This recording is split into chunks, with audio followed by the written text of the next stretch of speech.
Hoy vamos a examinar uno de los casos más brutales de acoso cibernético que jamás se haya visto en Estados Unidos. Este caso llevó a una muerte trágica y no ocurrió en un rincón aislado de un barrio criminal. Disparos se escucharon directamente dentro del edificio del tribunal en Wilmington, Delaware.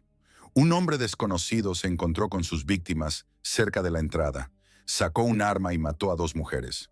Los disparos comenzaron por la mañana, el 11 de febrero de 2013, cuando se escuchó una alerta sobre disparos en el edificio del tribunal a través de las radios de los patrulleros locales. Todos los oficiales de policía disponibles se apresuraron a llegar al lugar del incidente. Para ese momento, los disparos ya habían cesado. Al llegar al lugar, los oficiales encontraron tres cuerpos ensangrentados que ya estaban en el suelo cerca de la entrada. Fueron cubiertos con una tela para no atraer la atención hacia las víctimas del tiroteo. En ese momento, ya había una suposición sobre quién había disparado, pero resultó ser incorrecta. El criminal que mató a las dos personas se disparó a sí mismo. Esto fue precedido por años de miedo y pruebas sufridas por una de las víctimas. Los detectives se encargaron del caso y pronto todo encajó. Se realizó una investigación exhaustiva para reconstruir la imagen completa de los hechos. Se formaron equipos que rastrearon milímetro a milímetro el edificio del tribunal y las áreas circundantes. Fue allí donde los oficiales encontraron las primeras pistas. Los investigadores estaban convencidos de que el tirador tenía una relación directa con la víctima, Christine Belford, quien había estado siendo acosada durante varios años. 6 años antes del tiroteo, el 9 de septiembre de 2007, alrededor de las 9 p.m., un detective recibió una llamada de una mujer angustiada. Ella afirmó que sus tres hijas menores habían sido secuestradas y aseguró que su exmarido, el padre de las niñas, David Matusiewicz, estaba involucrado. La mujer que llamó era Christine Belford. También sospechaba que la madre de su exmarido, Leonora Matusiewicz, estaba involucrada en el incidente. La mujer informó a la policía que el 26 de agosto de 2007, David Matusiewicz y su madre llegaron a su casa para recoger a sus tres hijas. Él planeaba llevarlas a Disneylandia, en Orlando, Florida. La pareja estaba divorciada, pero el padre tenía derecho a la custodia compartida. Anteriormente no había mostrado comportamientos violentos, ni había habido problemas serios con él, por lo que Christine no sospechó nada y entregó tranquilamente a las niñas. Se subieron a un remolque y comenzaron el viaje. Pero pasaron ya 2 semanas y David no había dado señales de vida, desapareciendo por completo. Lo más preocupante era que no devolvía a las niñas a Christine. Además, ignoraba sus llamadas. Fue entonces cuando Christine empezó a sentirse muy preocupada. Inicialmente, el policía no sospechó de un crimen, ya que los problemas relacionados con la custodia de los hijos son una de las razones más comunes para hacer una denuncia después de un divorcio. El detective intentó tranquilizarla, confiando en que las niñas regresarían después de pasar tiempo con su padre. Tal vez algo había sucedido en el camino, y su viaje se había demorado. Sin embargo, a pesar de su calma, el detective no pudo ignorar la llamada desesperada de la mujer, por lo que intentó contactar a David él mismo, pero no tuvo éxito. El teléfono del padre de las niñas estaba apagado. El investigador profundizó en la historia de la familia de David. Descubrió que él era propietario de una clínica de óptica médica. Fue allí donde conoció a Christine, cuando ella comenzó a trabajar con él.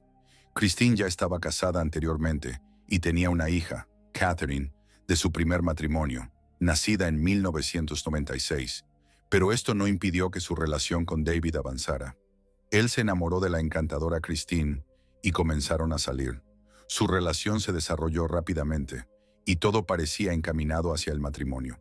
Sin embargo, David no estaba apurado por presentar a su prometida a su familia, temeroso de su reacción debido al pasado de su futura esposa.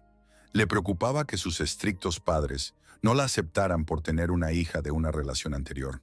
Finalmente, solo antes de la boda, en 2001, David presentó a su futura esposa a sus padres, y para su sorpresa, todo salió bien. Después de casarse, la pareja compró una casa en Middleton, Nueva Jersey. Luego tuvieron 3 hijas más: Laura, Lee y Karen. El nacimiento de los hijos y las dificultades cotidianas distanciaron a los esposos y comenzaron a discutir con frecuencia. David pensó que la mejor solución sería mudarse. Se establecieron en Wilmington, Delaware, y más tarde, los padres de David se mudaron con ellos para ayudarles. Pero nada de esto ayudó. La situación empeoró. Christine sentía que David era completamente inútil, como un mamerto, que solo escuchaba a su madre y no la ayudaba ni la apoyaba cuando tenía que lidiar con 4 hijos. Además, sus padres eran personas muy dominantes y difíciles que trataban mal a Christine y a los niños, dándole órdenes en la casa. Finalmente, Christine no soportó la presión y solicitó el divorcio en 2006.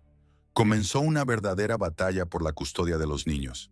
Durante el proceso judicial, David insistió en que Christine era una mala madre, que tenía trastorno bipolar y otros problemas mentales. Sin embargo, todos los amigos y conocidos de la familia decían lo contrario. El juez ordenó una evaluación psiquiátrica que demostró que todo era lo opuesto. Christine estaba bien, pero en el caso de David se identificaron algunos problemas psicológicos. Sufría de estrés, depresión, a veces perdía el contacto con la realidad y no controlaba sus estallidos de ira. Con base en los testimonios y la evaluación, la custodia de los niños fue otorgada a Christine. Pero David tenía derecho a ver a sus hijas los fines de semana y durante las vacaciones. Ahora Christine se quedó a vivir con sus 4 hijas, mientras que David se mudó con sus padres. La familia de David era unida.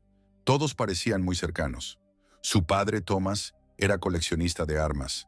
Había trabajado en la policía, pero fue despedido por violar las reglas después de solo 4 años de servicio. Luego trabajó en la oficina de correos y más tarde como conductor de autobús. La madre de David, Leonora, trabajaba en una residencia de ancianos. Su familia parecía normal, sin antecedentes criminales. Sin embargo, Christine insistió durante la conversación con el detective que David y su familia estaban obsesionados con los niños y que eran personas peligrosas. Rogó por medidas para salvar a sus hijas. Algunos también consideraban a esta familia un tanto extraña. En realidad, las cosas eran mucho más complicadas. Los padres de David eran personas egoístas, controladoras y agresivas. Su madre estaba furiosa después de que el tribunal dictaminara que los niños debían vivir con Christine. Leonora empezó a incitar a su hijo a continuar la batalla judicial por la custodia de los niños. Y esta familia no se detenía ante nada. Estaban dispuestos a todo para quedarse con las niñas. Las sospechas del detective crecían cada vez más, especialmente después de que Christine se presentara en la comisaría con documentos de custodia. A pesar de que ella había obtenido más derechos sobre la custodia que el padre de las niñas, el exmarido, con su familia, seguían luchando por demostrar que Christine no era apta para ser madre. Continuaron demandándola por la custodia total de las niñas, utilizando métodos sucios. Esto alarmó al detective, quien fue contactado por Christine. Ella le contó que su exmarido seguía acusándola de tener problemas mentales y seguía insistiendo en realizar más evaluaciones. Y esto era solo el comienzo de una enorme mentira que él había tejido. Los detectives revisaron las transacciones de la tarjeta de crédito de David para rastrear sus movimientos. Resultó que el último pago se realizó el 26 de agosto, el mismo día en que el padre y sus hijos se fueron de casa. Después de eso, él prudentemente no usó la tarjeta para evitar ser localizado. Debido a estos hechos, el policía se vio obligado a calificar el caso como un secuestro. Por lo tanto, se movilizó a toda la policía local. Se les dio la tarea de rastrear los movimientos de David con los niños, a través de su tarjeta, teléfono y automóvil, tan precisamente como fuera posible. Sin embargo, los investigadores no sospechaban que estaban al principio de una investigación de varios años que pasaría a la historia del crimen en los Estados Unidos.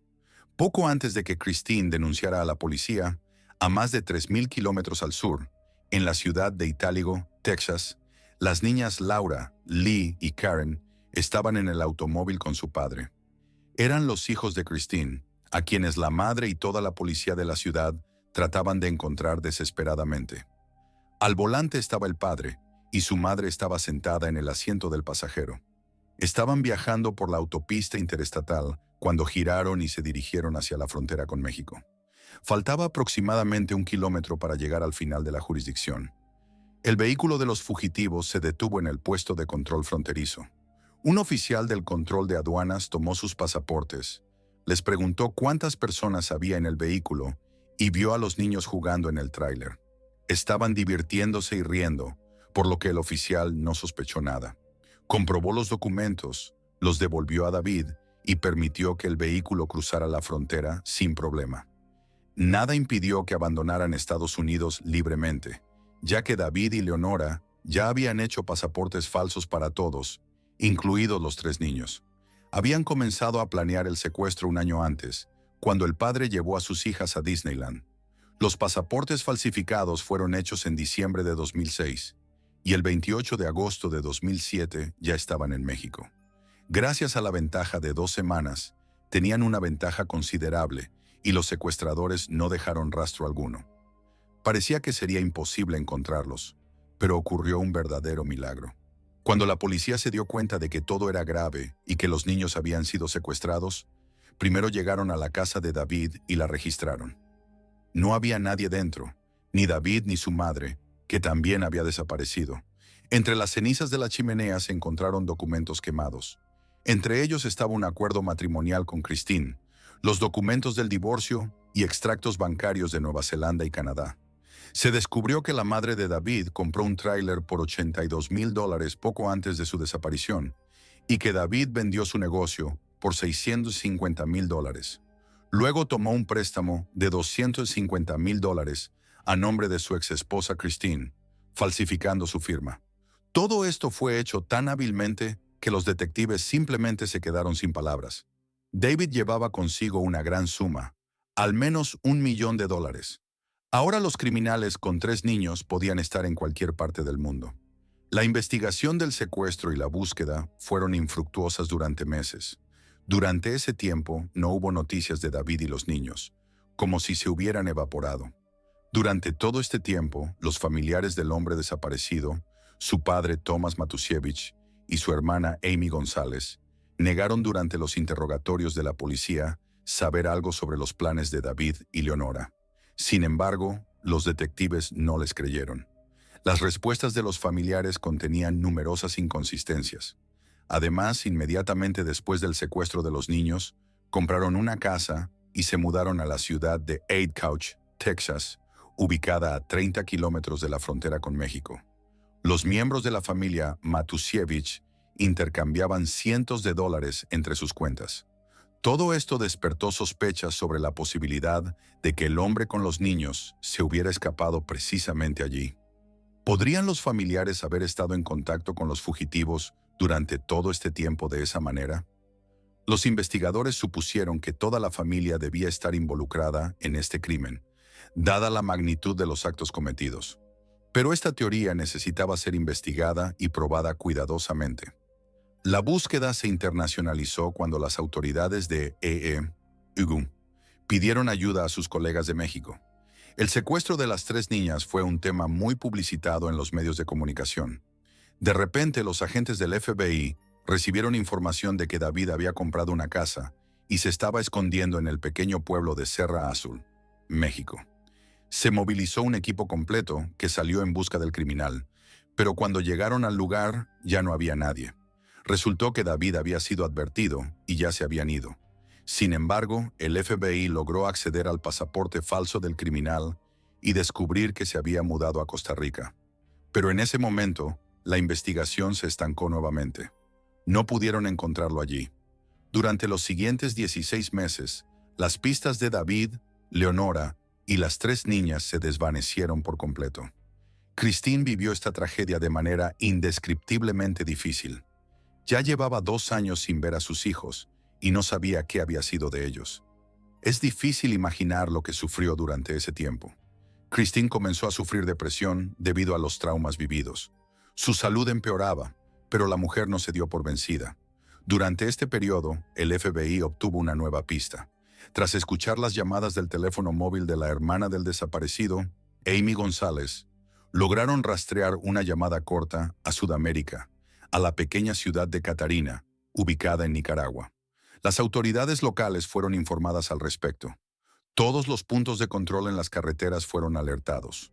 Comenzó una verdadera cacería. Se supo que David, Su madre y las 3 niñas vivían en algún lugar en medio de la jungla, bajo el apellido Blanco. Usaban un tráiler con placas del estado de Delaware. El problema era que en Nicaragua, este tipo de vehículos era muy común. Buscar un tráiler específico era como buscar una partícula de arena en una playa, por lo que el proceso se alargó mucho. Todos los policías intentaban desesperadamente ayudar a encontrar a los niños, ya que esto podría ser una cuestión de vida o muerte, y no se sabía nada sobre el destino de las 3 niñas durante 2 años. El 13 de marzo de 2009, un policía en Nicaragua detuvo un vehículo para una inspección rutinaria. Sabía sobre la búsqueda y que el criminal usaba un tráiler similar. En el vehículo, como le pareció, había personas parecidas. Al volante estaba un hombre llamado David, y la pasajera resultó ser su hija mayor, Laura. Cuando el oficial de policía le pidió al hombre que saliera del vehículo, él le mostró una licencia falsa. Sin embargo, el agente ignoró los documentos e insistió en su solicitud de que saliera del vehículo. El conductor tuvo que cumplir con la orden y fue arrestado. Aproximadamente 1 hora después, las 2 niñas menores fueron encontradas en el tráiler, cerca del lugar donde se encontró al fugitivo. Todos los niños estaban muy delgados y desnutridos, en mal estado. También estaba allí su madre, Leonora, quien lo había estado ayudando durante todo este tiempo. Finalmente, se les notificó a la madre de las niñas desaparecidas. Esa misma noche, ella tomó el primer vuelo hacia Nicaragua. Después de 2 años sin ver a sus hijas, la madre finalmente tuvo la oportunidad de reunirse con ellas. Como resultó ser, las hijas menores ni siquiera sospechaban que las buscaban desesperadamente. Cuando fueron secuestradas, todavía eran muy pequeñas y no entendían lo que estaba pasando. El padre las convenció de que su madre las había abandonado y nunca las quiso. Pero esto fue solo el comienzo de las mentiras y traiciones que Christine Belfort tendría que soportar. Después de su arresto, a David se le presentaron cargos de secuestro de niños y fraude con crédito. Como resultado, el hombre se declaró culpable de estos delitos y fue condenado a solo 4 años de prisión, con una sentencia de 5 años de libertad condicional. Su madre, Leonora, también admitió su culpabilidad como cómplice y fue sentenciada a 18 meses de prisión. El regreso de las 3 niñas a su madre fue cubierto por todos los medios locales. Christine notó que las niñas se veían muy delgadas, agotadas, asustadas. Todas tenían problemas dentales. Las niñas literalmente no parecían ellas mismas. Lee, que padecía de autismo, no había recibido tratamiento en todo este tiempo. Las 3 niñas soñaban con pesadillas. Necesitaron un largo proceso de recuperación y trabajo con psicólogos. Christine estaba indignada por el estado de sus hijas, por lo que despojó a su exesposo de los derechos parentales para evitar futuros secuestros de niños, y también presentó una demanda por daños morales para las niñas. Exigió una compensación que pudiera usar para la rehabilitación de sus hijas después de las terribles experiencias que vivieron en la jungla. El público apoyó a la mujer, que casi perdió la cordura debido a las torturas que sufrió. No podía trabajar y ahora necesitaba dinero. Parecía que todo había quedado atrás, pero en realidad el terror ni siquiera había comenzado. El exmarido de Christine estaba furioso por la pérdida de los derechos parentales, por no poder ver a sus hijas y por la nueva demanda. No tenía dinero ni para un abogado, así que no pensaba pagarle nada a su exmujer. Él presentó una solicitud de bancarrota y Christine retiró su demanda, ya que ya no había ninguna posibilidad de recuperar dinero para el tratamiento de las niñas. Pero a través de su abogado pidió a la familia Matusevich que la dejara en paz con sus hijas, y ellos aceptaron, pero en realidad no pensaban hacerlo. Pronto, en la cabeza de David comenzó a gestarse un terrible plan de venganza. El 22 de diciembre de 2009, envió una carta desde la cárcel a su hermana Amy. Era un mensaje corto con solo una frase: «He terminado de fingir ser un buen chico». Mientras el padre de las niñas estaba tras las rejas, la vida de las hijas de Christine parecía empezar a mejorar. Poco a poco se recuperaron, pasaron por rehabilitación y se curaron los dientes. Durante este periodo, una desconocida llamada Cindy Bender contactó a Christine a través de las redes sociales. Le preguntó si todo estaba bien con su familia y destacó que en el pasado había salido con David, por lo que comprendía con qué tipo de persona se había enfrentado Christine. Gradualmente las mujeres comenzaron a hablar y a encontrar puntos en común, manteniendo una comunicación amistosa. Christine compartió con su nueva amiga información valiosa, como el rendimiento escolar de las niñas, los deportes que practicaban y en qué escuelas estudiaban. Incluso intercambiaron fotos. Cindy la apoyaba, y esto no parecía sospechoso, ya que la historia de Christine era conocida en todo el país y muchas personas le enviaban mensajes de apoyo. Menos de un mes después de la lectura de la sentencia de David, comenzó a difundirse una impactante información a través de Internet. En un sitio web popular dedicado a la historia de la famosa John Bennett Ramsey, apareció una lista de acusaciones contra Christine de parte de Leonora. Allí se describían casos de abuso sexual de Christine hacia su hija mayor, maltratos y opresión moral que supuestamente sufría la niña. También se decía que las niñas vivían en condiciones terribles y tenían que luchar con un perro por la comida, comer del suelo sucio, y que Christine supuestamente planeaba vender a sus hijas por $50,000 cada una. Todos los que conocían a Christine estaban en shock, ya que ella representaba el ejemplo de una madre perfecta. Afortunadamente, poca gente creyó esa información en el sitio. La mayoría pensaba que una mujer como ella nunca permitiría que ocurrieran tales cosas con sus hijas. Christine, por su parte, sabía que David estaba involucrado en esto, intentando de todas las formas difamar a su exesposa para despojarla también de los derechos parentales. De esta manera, sus familiares podrían obtener la custodia de las niñas, y él tendría acceso a ellas y podría comunicarse con ellas. David estaba tan obsesionado con esta idea que estaba completamente consumido por la venganza contra su exesposa.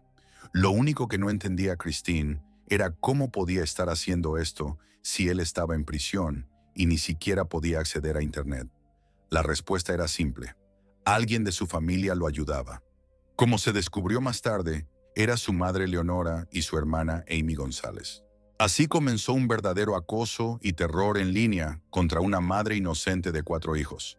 En la carta enviada por David desde la cárcel a su hermana, se daban instrucciones claras sobre el contenido de la historia que debía difundirse en la red sobre su exesposa. Para esto se usaron cifrados para que los oficiales de vigilancia no sospecharan nada. Fue Amy González quien comenzó a hacer envíos anónimos a todos los amigos, vecinos y conocidos de Christine. La mujer incluso transmitió la información a la escuela a la que asistían las niñas, destruyendo deliberadamente la imagen de su madre. La mentira llegó incluso a la iglesia a la que los Belfort iban los domingos. Esta información sembró dudas sobre la respetable Christine, y las cartas posteriores empeoraron la situación. Por supuesto, ella sufría por esto. La víctima del acoso incluso se vio obligada a dejar la escuela dominical en la que trabajaba como profesora. Allí, Christine enseñaba las escrituras a los grados primarios. La mujer sentía que su mera presencia cerca de esos niños podría representar una amenaza para ellos, y además le molestaban las miradas desconfiadas de las personas que ahora la miraban con desconfianza. Con todas sus acciones, la familia del ex esposo intentaba transmitir el mensaje de que aún representaban un peligro para Christine y que seguían controlando la situación. Cada día la situación empeoraba, pero la víctima del bullying luchaba por ocultar lo que sucedía a sus hijas menores, con la esperanza de protegerlas. En ese momento, su hija mayor de un primer matrimonio, Catherine, tenía 16 años y apoyaba a su madre y hermanas. Katie negaba todos los rumores sobre el abuso por parte de su madre y los malos tratos. Pero lo peor era que, desde el momento en que comenzó la prisión de su exesposo y su madre, ya había pasado tiempo y, de hecho, se había iniciado una cuenta regresiva. El 16 de septiembre de 2010, Leonora Matusevich, de 65 años, salió libre. Christine empezó a temerle a esa mujer. Usó la orden judicial que le impedía acercarse a ella, a sus hijos y a su propiedad. Sin embargo, siempre sentía que la estaban observando. Compartía estos temores solo con las personas más cercanas, incluida su amiga por correspondencia, Cindy, quien la apoyaba. El 20 de marzo de 2011, la amiga de Christine le envió un curioso video. En él se veía a alguien observando a Christine y a sus hijos. Era una mujer. La habían visto varias veces en un automóvil, observando la casa y la familia Belfort. Más tarde apareció otro video. El 20 de marzo de 2011, se publicó en YouTube un video con un título inquietante: Mamá, no me hagas daño. Los materiales que recopilaba el misterioso observador, probablemente esa misma mujer, no contenían nada negativo. Pero en algunas imágenes, durante una caminata, la madre tiraba de las manos de los niños. Era solo un juego, y los niños reían, pero el autor del video intentaba crear otra imagen, como si la mujer estuviera maltratando a sus hijos. Todo esto se presentó como abuso. La ansiedad de Christine aumentaba. Claramente estaban tratando de romperla moralmente. El estado de la mujer estaba al borde, pero se mantenía por sus hijos. La apoyaba su nuevo compañero, Gerald, con quien había iniciado una relación. Ya no podía contar con nadie más. En diciembre de 2011, Leonora y Tomás Matusevic llegaron sin previo aviso a la casa de Christine. Para ello viajaron más de 3.000 kilómetros desde su ciudad. En ese momento, la madre de los niños no estaba en casa, y las niñas estaban solas. Se asustaron mucho al ver a sus abuelos en la puerta, que golpeaban todas las ventanas y puertas. Las niñas aún recordaban el secuestro y los horrores que vivieron con su padre y su abuela, vagando por la jungla. La hija mayor, Catherine, tomó la iniciativa y llevó a sus hermanas a la parte trasera de la casa. Allí se escondieron, pero seguían aterradas. En ese momento, Gerald, el nuevo novio de Christine, llegó a la casa. Tras una breve discusión, logró echar a los abuelos de los niños. Los padres de David claramente no querían atraer la atención de la policía. Sin embargo, este acto fue, ante todo, un intento de ejercer presión psicológica sobre Christine. Desde ese momento, la familia Belfort no pudo sentirse tranquila en su propia casa. Colocaron cámaras de vigilancia en todo el perímetro de la casa. Instalaron una alarma y adoptaron 3 perros guardianes. Cerca de cada puerta, en cada habitación y en los dormitorios de las niñas mayores, había un cuchillo, en caso de que fuera necesario defenderse. Los abuelos seguían apareciendo en el vecindario y observando la casa. A pesar de todos los esfuerzos por reforzar la seguridad, Christine y las niñas seguían aterradas y nada parecía ayudarlas. Finalmente, Christine decidió vender su casa y mudarse a un lugar más lejano, donde no pudieran encontrarla. Puso la casa en venta y comenzó a buscar un nuevo hogar para ella y sus hijas, lejos de la ciudad. Decidió compartir sus preocupaciones y planes de mudanza con su amiga por correspondencia, Cindy. Sin embargo, Christine no sospechaba que Cindy no era quien decía ser. Aunque en realidad era la novia de David, no era su ex, sino la actual. De hecho, Cindy era una persona de confianza de David, y no solo hablaba con Christine, sino también con su hermana Amy González, quien ayudaba a organizar el ciberacoso. Cindy recopilaba toda la información de Christine y se la pasaba directamente a la hermana de David. A pesar de que Christine le había contado lo cruel que había sido su ex, Cindy seguía viéndolo y amándolo. Incluso mantenían relaciones sexuales con él cuando ella lo visitaba en prisión. Cindy esperaba con ansias la salida de su amado de la cárcel, pero mientras él seguía detenido, no perdió el tiempo y se ganó la confianza de Christine a petición de él. Gracias a esto, sabía todo sobre la casa y la familia de Christine. Sabía dónde estaban las cámaras de seguridad y cuál era su cobertura. También conocía los planes de venta de la propiedad. Por eso, 4 meses antes de la salida de David de la prisión, su familia comenzó a idear planes aún más siniestros para atacar la casa. Christine no tenía idea de lo que estaba sucediendo, pero instintivamente sentía un peligro inminente. Probablemente, esto se debía a que los familiares de David comenzaban a moverse por la zona y a estar cerca de la casa. A veces Christine pensaba que se estaba volviendo loca y tenía paranoias, pero en realidad no era una alucinación. De hecho, la mujer estaba siendo perseguida. Durante este tiempo, Christine les dijo a varios amigos y familiares que estaba convencida de que la familia de su exesposo quería matarla. Decidió no perder tiempo y comenzó a prepararse. Hizo una escalera de cuerda para sus hijas y empezó a planear una fuga por si ocurría una invasión repentina en la casa. Christine sabía que pronto David saldría de la cárcel y podría intentar atacar a su familia. Ideó un plan y lo discutió con sus hijas. Según el plan, si alguien de los Matusevic llegaba a la puerta de la casa, ella daría una señal a las niñas y detendría a los atacantes en la planta baja. Mientras tanto, sus hijas debían reunirse y bajar al exterior por la escalera de cuerda desde el segundo piso.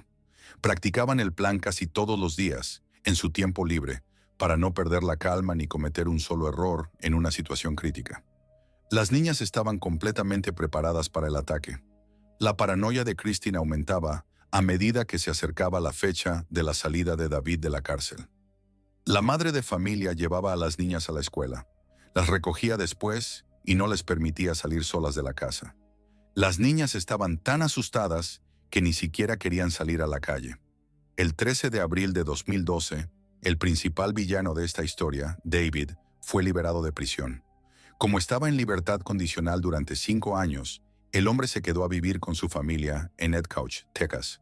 Desde allí, escribió una nueva carta a su hermana Amy, detallando sus próximos pasos. En breve, se celebraría otra audiencia judicial para Christine, un procedimiento habitual sobre la manutención de los hijos que David se negaba a pagar. En ese momento, Christine atravesaba una situación financiera difícil debido a que no podía trabajar a tiempo completo. Tenía que estar constantemente vigilando a sus hijos, quedándose en casa para protegerlos y gastando grandes sumas en mantener la seguridad del hogar. Por eso, se vio obligada a solicitar la manutención. Christine estaba increíblemente nerviosa, ya que iba a enfrentarse nuevamente a su torturador y secuestrador, así como a los miembros de su familia. Su novio, Gerald, le propuso acompañarla al tribunal, pero ella ya había acordado ir con su mejor amiga, Beth, quien siempre la apoyaba. Además, Christine no quería enfurecer más a su exmarido en el tribunal, así que rechazó la oferta de Gerald. Christine no sospechaba que podía estar en peligro en el tribunal. Lamentablemente, este evento resultó fatal. Aproximadamente a las 8 de la mañana, Christine llegó al edificio del tribunal. Su amiga ya la esperaba en la entrada. Ambas mujeres pasaron por la puerta principal y se dirigieron a los detectores de metales. Christine se acercó a un hombre, pero no tuvo tiempo de reconocer su rostro. De repente, él sacó una pistola y le disparó en el pecho. Ella murió en el mismo edificio del tribunal. La siguiente bala iba dirigida a Beth, la amiga que la acompañaba. Beth intentó huir, pero no lo consiguió. Fue una víctima inocente y también murió en el acto. Comenzó un tiroteo, un verdadero caos, en el que 2 policías resultaron heridos. Sin embargo, lograron detener al atacante, hiriéndolo al salir del edificio. Cuando el hombre se dio cuenta de que no podría escapar, apuntó la pistola hacia sí mismo y se disparó. Pero no era David, sino su padre, Thomas Matusevich. Los detectives que estaban investigando los casos relacionados con la familia criminal llegaron rápidamente al lugar y comprendieron de inmediato que esto no era el final de un plan malvado.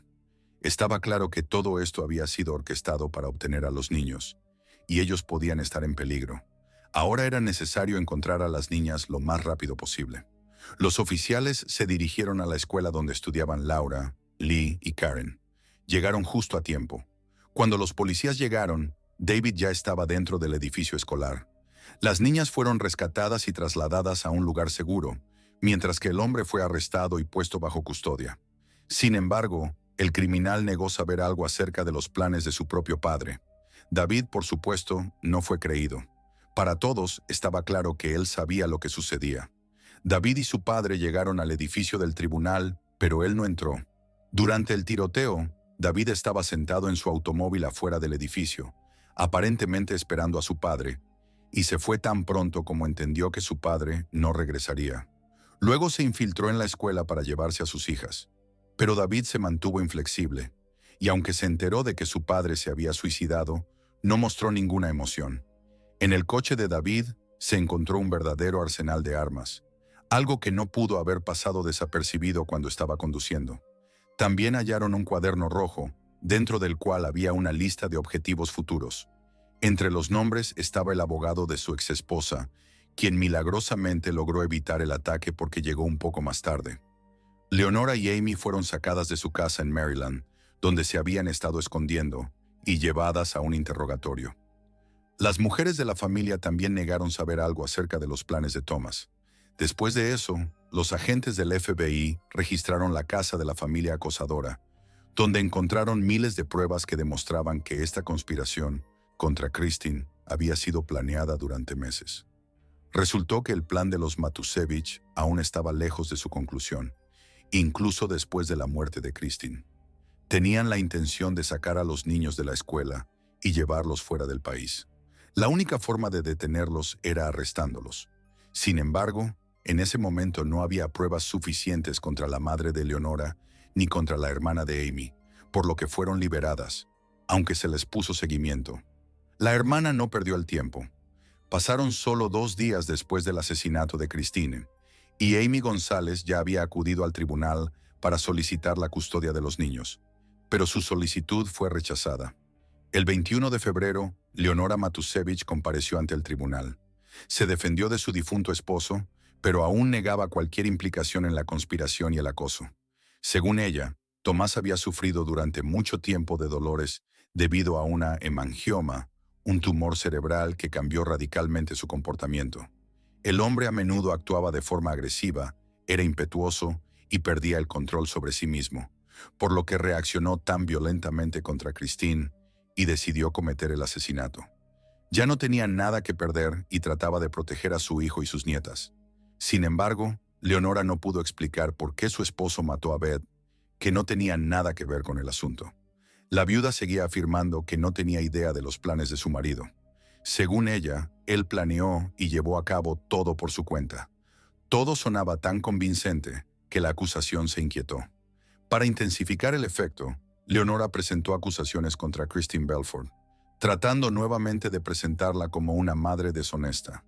Ahora, ese movimiento sucio podría funcionar de manera aún más eficaz, pues ahora Christine no podía defenderse ni refutar estas falsas acusaciones.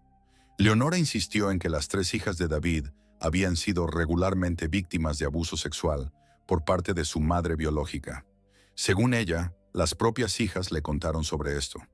El 18 de agosto de 2013 se reunieron todas las pruebas que implicaban a otros miembros de la familia Matusevich en los hechos. En un cuaderno se detallaban los roles de los miembros de la familia. Fue Amy quien subió el video contra Christine en YouTube, y Leonora la vigilaba activamente. Como resultado, Leonora y Amy fueron arrestadas y acusadas de conspiración para cometer asesinato, pero nunca dieron comentarios sobre lo sucedido y negaron su culpabilidad. La preparación para las audiencias judiciales se retrasó debido a la gran cantidad de pruebas que necesitaban ser analizadas. Finalmente, el 11 de junio de 2015 comenzó el proceso judicial. La acusación reunió más de 600 elementos, que eran pruebas que confirmaban la conspiración de la familia Matusevich. Había varias pistolas, miles de cartuchos, fotos y videos de la casa de Christine, correos electrónicos mediante los cuales los miembros de la familia intercambiaban información entre sí.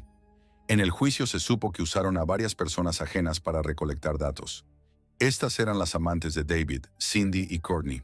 David era la figura central de la conspiración. Convenció a su amante Cindy de hacerse amiga de Christine, de llevarse bien con ella y estar al tanto de sus planes. Así, Cindy obtuvo acceso a su página privada y pudo ver todas sus fotos, videos y amigos. Esta información fue muy útil para la familia en la ejecución de su plan. La otra amante, Courtney, vigilaba la casa de Christine y grababa videos para preparar pruebas comprometedoras, pero no logró grabar nada que pudiera ser considerado incriminatorio. En el video subido, Christine estaba jugando y tirando de la mano de su hija. Intentaron interpretar estas acciones como maltrato infantil, pero no funcionó y nadie vio nada malo en ello.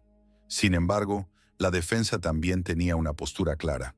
David y Leonora afirmaron que querían salvar a los niños de su malvada madre pervertida. Pero la fiscalía tenía un as bajo la manga: los hijos de Christine, que podían contar la verdadera historia. Al principio, la acusación contó con la declaración de la hija mayor, Catherine, de un primer matrimonio. En ese momento, tenía 20 años. Katie compartió sus temores de que los Matusevich no se detendrían ante nada hasta conseguir a sus hermanas. Siempre los había considerado peligrosos y temía que algo similar le sucediera a su madre. También describió con detalle la situación y el miedo constante que los acosadores habían infligido a su familia durante años. Pero a pesar de todo esto, los acusados continuaban manteniendo su versión. Estaban muy organizados y eran extremadamente meticulosos en sus declaraciones. Esto podría poner en duda su culpabilidad y reducir la sentencia. Los miembros de la familia Matusevich crearon una mentira tan convincente que solo quedaba una persona capaz de desmentirla.